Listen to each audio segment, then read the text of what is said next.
আসসালামু আলাইকুম রহমতুল্লাহ। সম্মানিত বন্ধুগণ, মুসলমানরা কিভাবে দুনিয়ার মধ্যে বিজয় পাবে এবং বিজয় চিনিয়ে আনা সম্ভব, আল্লাহ তাআলা পবিত্র কোরআনে বলেছেন, আউযু বিল্লাহি মিনাশ শাইতানির রাজিম, বিসমিল্লাহির রহমানির রহিম, ওয়া'তাসিমু বিহাবলিল্লাহি জামিআন ওয়া লা তাফাররাকু। আল্লাহ রাব্বুল আলামিন বলেছেন, যদি আমরা সংঘবদ্ধভাবে আল্লাহর রশিকে এবং আল্লাহর রাজ্যকে আঁকড়ে ধরি এবং আমরা যেন পরস্পর বিচ্ছিন্ন না হই।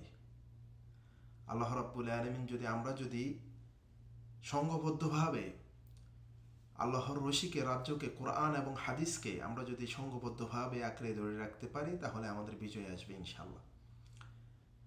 বর্তমান দুনিয়ার মধ্যে মুসলমানদের আজকে যে পরিস্থিতি রয়েছে, মুসলমানরা মার খাচ্ছে, মুসলমানদের উপরে জুলুম চলছে, এটি একমাত্র কারণ হচ্ছে মুসলমানরা লোভের কারণে।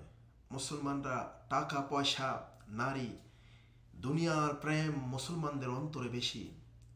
মুসলমানরা শুধু দুনিয়ার চিন্তায় আজকে মগ্ন হয়ে গিয়েছে, সেজন্য আজকে মুসলমানরা নির্যাতিত।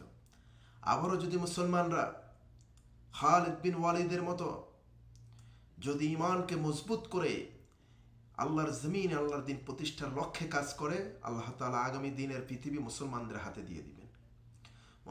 মুসলমানরা যদি কোরআন হাদিস দিয়ে আবারও যদি তাদের জীবনকে গঠন করে সত্যের উপর যদি প্রতিষ্ঠিত থাকে, আবার মুসলমান বিজয় দান করবে ইনশাআল্লাহ।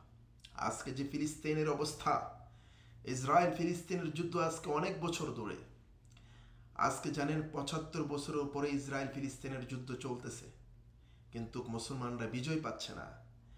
আজকে মুসলমানরা বিজয় পাচ্ছে না। যারা বর্তমানের মুসলমানরা রয়েছে, হয়তো ফিলিস্তিনের যে মুসলমানরা রয়েছে তারা ইমানদার, কিন্তু গোটা দুনিয়ার মুসলমানরা আজকে এটার প্রতিবাদ করছে না। আজকে আমাদের কারণেই আমাদের ভাইরা আজকে মার খাচ্ছে, আমাদের বোনরা শহীদ হচ্ছে। আজকে যারা ফিলিস্তিনের ক্ষমতায় যারা ছিল, এই তাদের শাসক ব্যবস্থা যারা করেছে, যারা শাসন করেছে, মাহমুদ আব্বাস একজন রয়েছে, তিনিও এক ইহুদিদের দালাল। এই যারা মুসলমানরা ক্ষমতা লোভীর কারণে আজকে মুসলমানদের এই অবস্থা। সম্মানিত বন্ধুগণ, আমরা যদি আবারও যদি ঐক্যবদ্ধভাবে আমরা কাজ করি, আল্লাহর জমিনে আল্লাহর দিন প্রতিষ্ঠার লক্ষ্যে কাজ করি, আগামী দিনের পৃথিবী আবার আল্লাহ রাব্বুল আলামিন মুসলমানদের হাতে দিয়ে দিবেন ইনশাআল্লাহ। তো সেজন্য আমরা যেন কোরআন হাদিস দিয়ে আমাদের জীবন গড়তে পারি, আমরা সেইভাবে কোরআনকে রিসার্চ করতে হবে, হাদিস পড়তে হবে এবং সত্যের উপর অটল থাকতে হবে, হালাল খাওয়া খেতে হবে। আল্লাহ তাআলা বিজয় দান করবেন।